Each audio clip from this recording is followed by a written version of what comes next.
राष्ट्रीय स्वयंसेवक संघ यानी आरएसएस के प्रमुख आए दिन अपने बयानों को लेकर सुर्खियों में बने रहते हैं। एक बार फिर उनका बयान सुर्खियों का कारण बन गया है।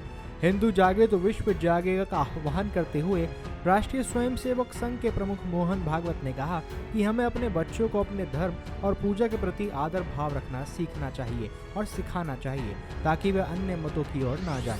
उत्तराखंड के हल्द्वानी में राष्ट्रीय स्वयंसेवक संघ के सेवकों के परिवारों के साथ एक कार्यक्रम में भागवत ने कहा कि कैसे धर्मांतरण हो जाता है, परंपरागत उपासना को क्यों छोड़ना, अपने घर के लड़के और लड़कियों को दूसरे मतों में कैसे चले जाते हैं, छोटे छोटे स्वार्थों के कारण विवाह करने के लिए। आरएसएस प्रमुख ने आगे कहा कि धर्मांतरण करने वाले गलत हैं, यह बात अलग है, लेकिन हमारे बच्चे हमें ही तैयार नहीं करते। हमको इसका संस्कार अपने घर में देना होगा। अपने धर्म के प्रति गौरव, पूजा के प्रति आदर अपने बच्चों को तैयार करना चाहिए। भागवत ने आगे यह भी कहा कि यदि हम अपनी समाज शैली में बदलाव लाएं तो भारत विश्व गुरु बन सकता है। इसके लिए उन्होंने जोर देकर यह भी कहा कि अपनी भाषा, भूषा, भवन, भ्रमण, भजन और भोजन अपनी परंपरा के अनुसार ही करना चाहिए।